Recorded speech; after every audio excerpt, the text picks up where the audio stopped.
Okay, so let's continue on. And okay, so we were discussing beginning and middle and end for your video. You really need to have that. And then always close with a positive line. Say something really good at the end, like, have a great day. I really had fun hanging out with you. Thanks for dropping by my place here. There's something nice, something happy, something positive. Appreciate you watching my channel. It means so much to me. It means so much to me when you have great comments below or whatever. It means a lot to me if you will share my video on your Facebook page. Um, something good. A nice closing positive line. Um, because you always, no matter what you do in life, whether it be positive or negative, um, I knew somebody that was a great deal older than me, and she said a lot of trash about this one person, and then she said something real nice at the end. She said, "Well, I was raised to always have something good to say in the end." And I said, "Oh, but actually, it works out nicely that way. It doesn't make people feel negative about you. They feel a little more positive about the effect. It gives them time to think and make their decision, their judgments. It doesn't make you look like a total jerk because you had a little something good to say at the end. So try to finish it with a positive. Um, and if you are face to face, look at the camera or use a doll. Set a teddy bear next to your phone, you know, while you're taping, put a little teddy bear. Put a little teddy bear over here and look at the teddy bear. It really helps because especially if you're entertaining, some of these people that entertain, they don't look at the camera, they're looking at the wall or something, and then they're talking to you, and it's really confusing when somebody won't look you in the eyes. You know what I mean? And these people that are watching your channel, they're wanting you to look at them. If you saw any of the old shows like Leave It to Beaver or Father Knows Best or any of that stuff, you'll notice how the people look at you and they come up with some metaphor or a saying or the Father Knows Best, Dennis and Menace, any of those old shows. Every show had a special meaning in the show, like be kind to others, and that was the moral to the story. Every show had something. They'll never steal your brother's tuba, because it might get wrecked, like when the car hit it today or something. Um, Everything has a moral to its story. So um, you'll notice how they look at you face to face, like you're sitting in their house or standing in front of them, and that's really great. It's just like people who sing. They'll turn around and they'll look at someone directly in the audience like they're singing directly to them. Um, Liberace was really good when he had his TV shows. He'd look right at the camera like he was looking at you, and then he would wink, you know. And I mean, there's untold numbers of women that thought they had a date with Liberace because every time his show came on, they got all dressed up to go have Liberace sing to them because he was so charismatic. He was so good at dealing with a television audience versus a live audience. He was really, really good. He could just draw you in. And not just because he played the piano real good, he's a really neat, charismatic personality. Um, so you've got to be able to look at that camera like you're talking to somebody. That is a person. And actually, in YouTube, that's thousands of people that you're talking to. But you don't have to be camera shy because there's nobody there to be camera shy for. It's like getting on stage for 20,000 people. You get scared before you even step out there. You might trip over something, but you're doing the same thing, but you don't have to see all those people. They're somewhere behind that camera. Okay? So it's so much easier to talk to the camera like it's your best friend. Like I say, set a doll next to it, whatever, and look at the doll. Whatever it takes, a happy face picture, whatever it takes. Um, Have your kids sit on the other side of the camera, smiling at you, so like you're talking to your own kid, Get creative with it, you know what I mean? Make it more real. Don't be just like looking at the floor and doing weird stuff. Um, convince the viewers to stay till the end, and don't beg them and say, okay, the reward comes at the end of the video, da. What you want to do is you want to attract them to keep them on till the end. You don't want it to be boring. Play one of your own videos back and watch it and see if it's boring you to death. See where you're making your mistakes. See how you look. If you're doing face stuff, see how your hair looks, see how your teeth look, everything. See how you look. Ask viewers questions. Because this is another thing with YouTube that helps your YouTube rhythms is when the people respond. So if you're doing a video and you say, man, I just love this thing. It's black and white, but I don't know, I think maybe they should make it in different colors. What do you think? Okay, so you posed a question. So they're going to comment below, which helps your YouTube ratings. And they'll say, I really think it should be hot pink and green. Okay? That helps your YouTube ratings. You want those comments. Okay? So keep it active. Try to get people to comment. Or, I do a lot of funny stuff, and people will comment on my vlogs.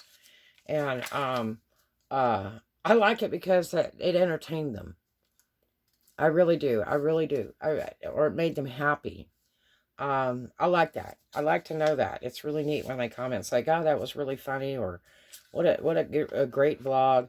I appreciate that, and it helps my YouTube rhythms too. Go to other people's vlogs and comment. Even if somebody you don't even watch it for the first time, make a comment. Tell them, hey, that was a great vlog, or man, I really liked that ocean view.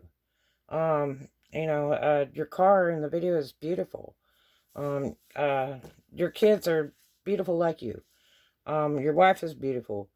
I love the place where you live. That city is a wonderful city. Say something neat. Comment on other people's vlogs. They really appreciate it. It helps them just like you appreciate people coming to your channel and commenting on your stuff. Don't just watch a vlog and don't comment. Always comment on any vlog you watch, whether it's crappy or good. Always try to leave a comment. It really helps others. Don't be quiet. Try to do videos with permission if you can. I do interview videos, like I've done car shows. And the owners are great. They're great, great, great fun. And some people are just not TV types, I guess. People are different personalities. Some people are real outgoing and can talk, and some people don't know how to talk. Some people are very shy. But you take a car guy, and no matter what he is, you'll find a way to get him to talk. You'll say, hey, I love your car. Is this your car? Yeah. And instantly they've just got, a backbone. Okay. And then you say, boy, I sure like your car. And they're like, well, thank you. Because, this guy has put the last 30 years of his life into that car, okay? Polishing, wrenching, and showing it all over the country. And he wants somebody to say, it's nice, okay? Because he appreciates it. He really, really does. A lot of them are very talkative. They will tell you, like, how many bolts are in the car. They know everything about that car and everything they did to that car, and funny stories about the car. And they'll get real friendly with you. Like, I've had people say, go ahead, open the door. Go ahead, get in. Go ahead, start it up. Because show cars, you have to be very careful. They're not supposed to be touched. Don't ever disrespect anybody. I mean, if you bring your kids or whatever, don't touch these cars. Do not. These people spend all their time taking your fingerprints off of there. Please don't touch their cars. But, I've had people tell me, hey, open the door, get in, start it up. Here, let me open the bonnet for you and show you the engine. Let me open the boot for you so you can look in there. Um, I have a story about, how I got on my hubcaps because I only had two when I got the car. Um, it's really fun to interview people, but just ask them first. Like, you'll see some vlogs I've done. I did a car show in Florida, in Upper Florida, and I said, well, would you like to be on YouTube? And some people go, I don't know about that, or well, sure. And I mean, I'm like, well, we can do face or feet, and I'll shoot the camera down to the feet. And some people just want feet, and it's really funny because when their feet move and stuff while we're talking, it's really entertaining. Um, and they get really gutsy. They can really talk now because you're not filming them face to face. But then I did a guy about a Cadillac, a black Cadillac in a vlog, and that's on this channel. And man, this guy, I mean, it was like asking him what time it was, and he told you how the clock was built. This guy knew everything about that Cadillac. He had so much love for that Cadillac. He told me stuff, and I've had 33 Cadillacs. He told me stuff that I didn't know about Cadillac. Okay? Now, I never did have that model like he had, but he told me some info about Cadillac I never knew. Okay? That was entertaining, really. It's just amazing. People are amazing, and you learn something new every day, and that's what life's all about. So try to ask their permission, see if they'll let you, tape them. And then, uh, like I did one at a casino. I did an entire buffet line of food because it was so beautifully done. And we were up at the casino for a week, and 2 days later, the head guy of the casino was a grouchy so-and-so and stopped us in the hallway and started harassing us and saying, well, maybe next time you video, I will call security or something. And it was like, what? And he was like, what were you doing video, taking pictures, whatever, of my buffet line in my restaurant? And it was like, and this was at Gold Nugget in Biloxi. And I was like, because I put it on the internet because it was such a well done, beautifully designed buffet. And I mean, the chefs put a great deal of work into the presentation. It was fabulous. And he just absolutely was like, well, I should be calling security to have you escorted out or something. And this is like days later. I'm like, wow, what a jerk. I have done a theater performance and put it on YouTube, where it said no videos allowed, but you could take a picture. And I literally would turn the video on. Okay, I would turn it on and everything. And then I would, I would look at where it was in the camera. I knew where to hold the camera, and then I put it towards my chest and across my arms. And I just let it run. And then nobody knew because all they saw was the backside, this. And of course, I didn't have the flash on. A lot of people you'll know they're videotaping because the damn flash is on. Make sure your flash is off. And I videotaped a whole show in parts. And I mean, you can do that. Video on the sly.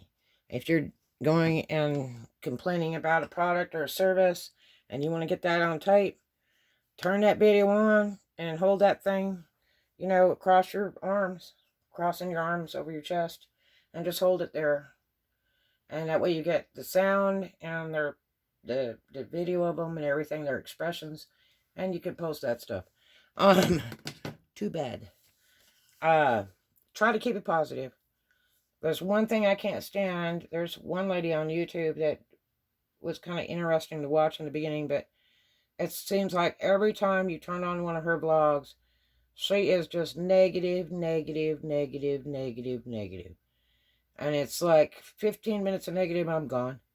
I just say something good. Oh my gosh,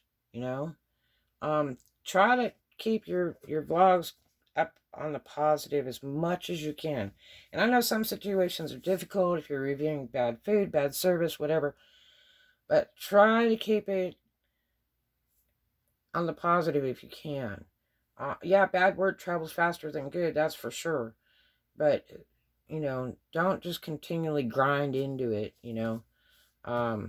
because it makes for just too much hateful video. And I'm not turning on YouTube. I watch it on my big TV through Roku.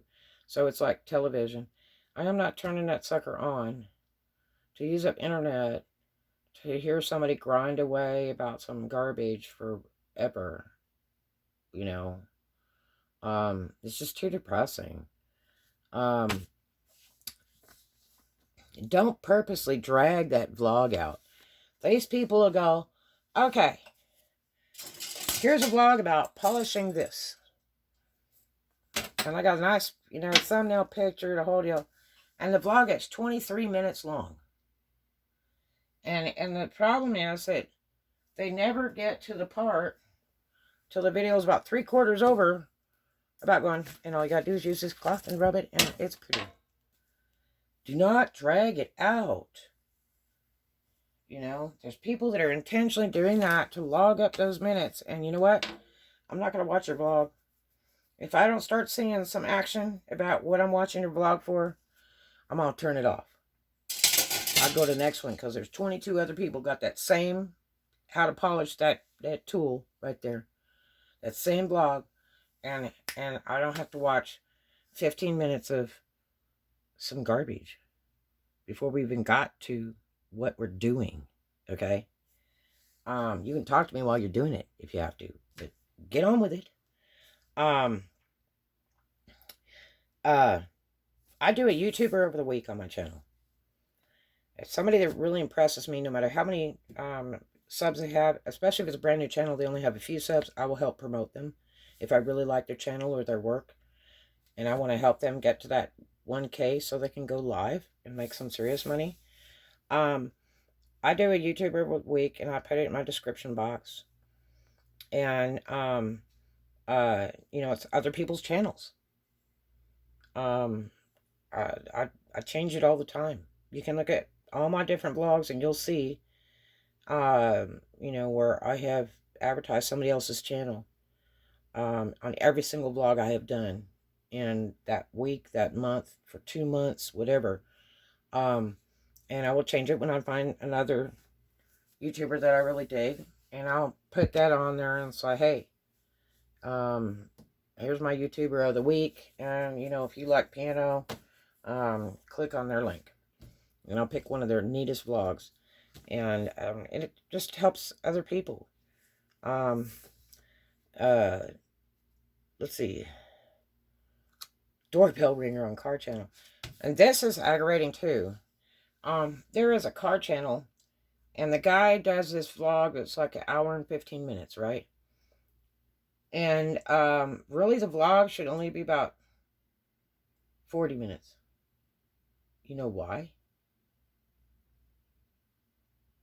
Because he does like 3 commercials during the beginning of the video on products.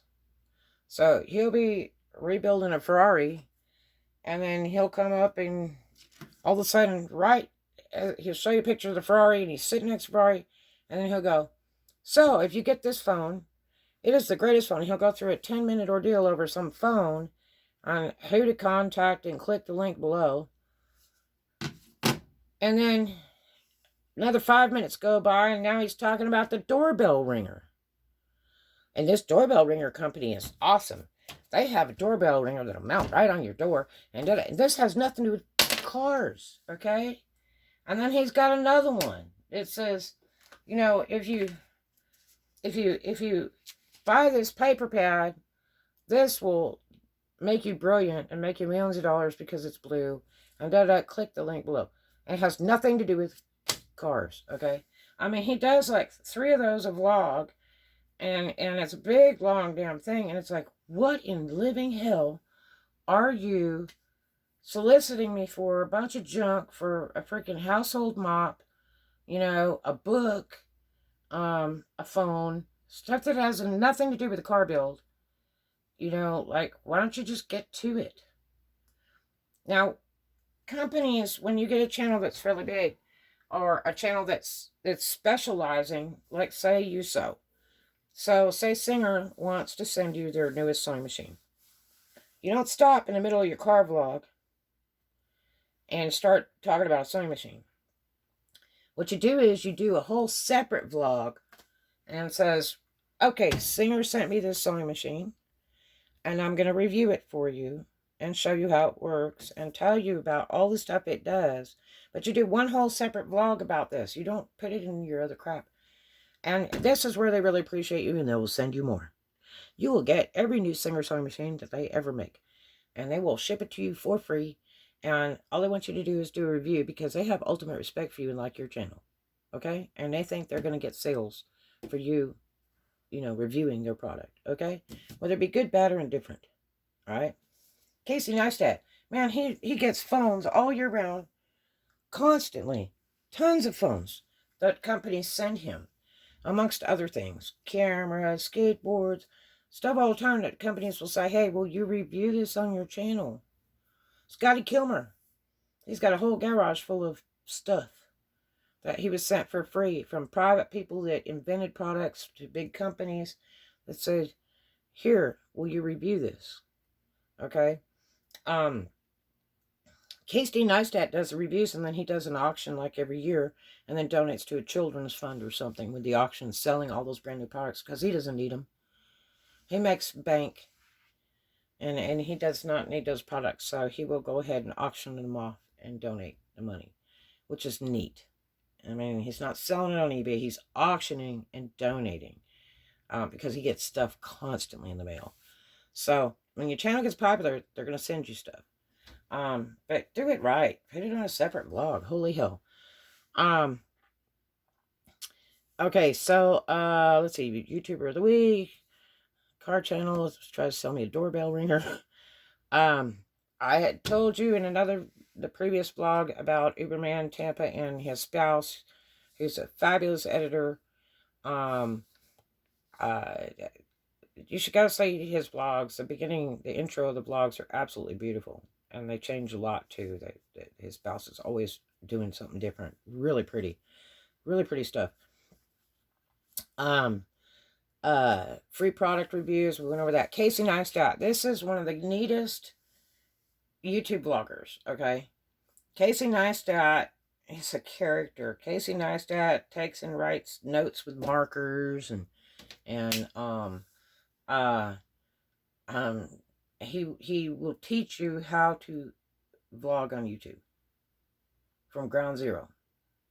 He has tons and tons and tons of vlogs. He makes huge money off of YouTube. He's really, really smart.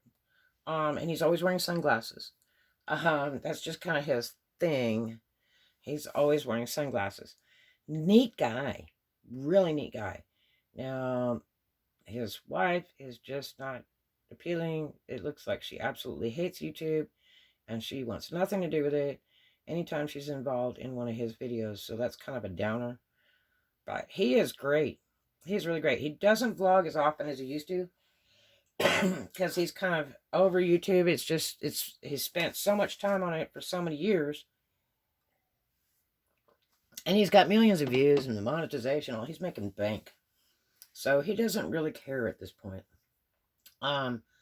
Plus, he's raising a family now, and he's trying to, like a second family, and he's trying to spend a little more time with his family than the YouTube anymore.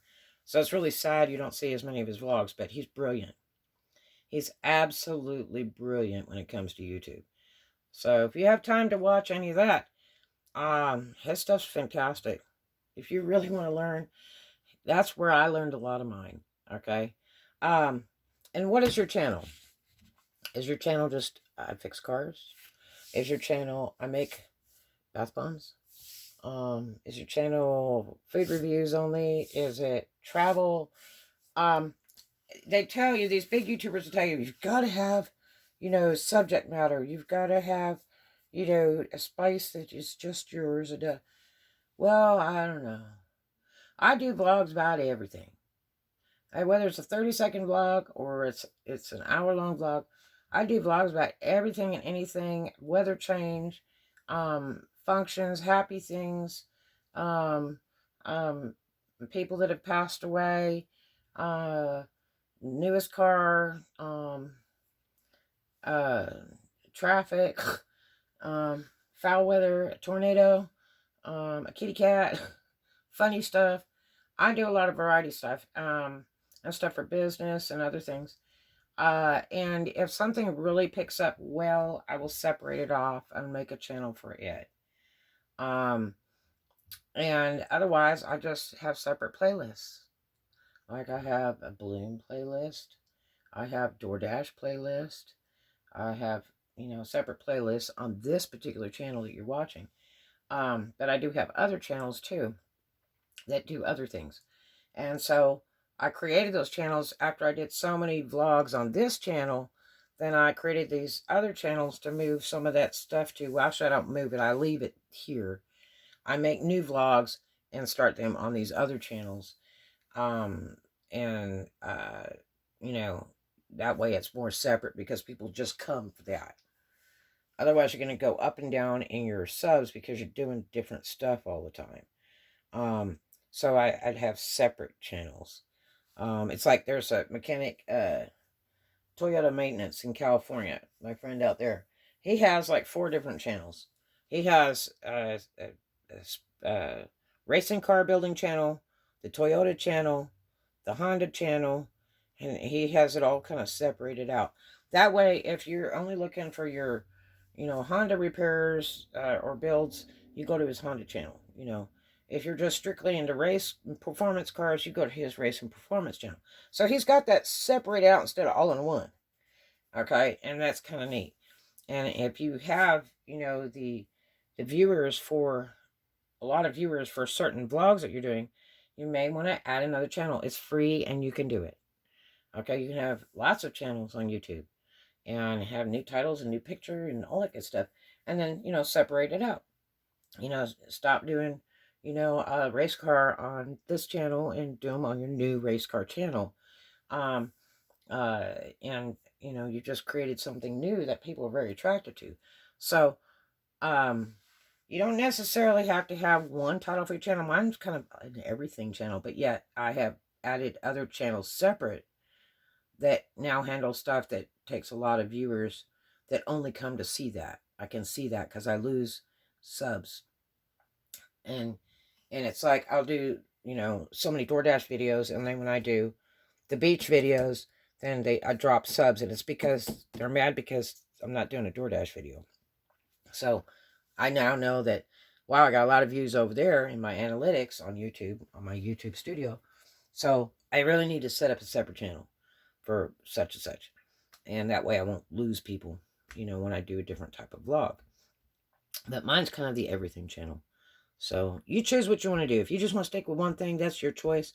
I'm not telling you have to do that like everybody else says. These big people that tell you how to YouTube. I'm telling you. Sometimes it's hard and you don't know. You might run across something that really booms away. I did not think the DoorDash thing was going to really do that good. And I've got like 450 vlogs for DoorDash. But there are people that will watch that. And they learn from, my stuff. Because I, do a lot of live and stuff. So it really, really helps people to make money, which I think is wonderful. I love helping people. I want to see you successful. I want to see you make money. Okay? And if I helped in any way, I hope it's wonderful. It makes me feel great. So figure out if you're just going to have one specific channel, you're going to have all separate channels, or you're just going to kind of do an everything channel. It's all up to you. Just in your all about me part on your YouTube channel page, then just write in the description, I do a little bit of everything, or I am only outdoor sports, or I am a mechanic, but I do all kinds of mechanic work, whatever in your description. That way they kind of get an idea of what the heck you are and how long you've been on YouTube. People appreciate that. I mean, let's see. Comments, removing and using. Okay. I know a lady, she like removes almost every single comment on her channel. And 90% of them are right. She just thinks they're wrong. The problem is when you start chopping comments off that, don't have cuss words and they're not like ripping your head off and all that stuff, you start removing those comments, nobody wants to comment anymore, and then it ruins your channel. You might as well just put it on the no comment mode, which they have that, where you have no comments at all. As if you can't take it, then just take it off. Because it really helps your figures with YouTube if you have the comments on there, because it shows your channel is very, very useful, and it's very people ready. When you start deleting all these comments and all that, it's bad. YouTube is a job. You should go to work every day. So when you vlog and you've got a YouTube channel, if you have any intention at all in surviving in the YouTube world before they shut your channel down because you don't have 1K subs, I'm telling you, it's a job. You don't vlog once a month, once every 2 months. It's just like watching Batman. Nobody's going to watch Batman if it's not on regular. If they see you on Monday, they're hoping that they'll see you next Monday, if not sooner. Okay? Not next Monday 2 months from now. Because they're going to go to some other channel that does about what you do and watch them instead. Because they're bored with you because you're never on. So it's a job. If you want to make money with it, you've got to show up. 90% of making money is showing up to work. Okay? You got me? So, it's your journey. It's the passion that counts. If you don't have the passion, then forget it. But it sure is a cool job if you can work from wherever, instead of have to go in and punch a time card and take orders. If you can make it by making your own cool TV show on YouTube and filming the beach with the waves hitting the sand, whatever it takes, but you got to show up to work. Because people are looking for you for the entertainment, especially during coronavirus. Oh my gosh. YouTube was the life of it all. The life of it all. Everybody was on YouTube morning, noon, and night because they couldn't leave their house. That's right. And the ones that were on YouTube were the winners. Those people got so many subs and so many views because they worked so hard during Corona. Okay? And the rest of you sat around and won't put a video out every 4 weeks or every 8 weeks. Oh my gosh. Really? That's why you got to have 1K subs to be monetized, because a lot of channels get dumped. Because people think they can put 3 videos up there and they're going to be a millionaire in 5 years. Well, it's not happening that way. YouTube won't even let your channel stay up. So you better work. If you want to keep your channel, you better work. I don't care if you got 2-minute video every single day of the year. You better work. Okay?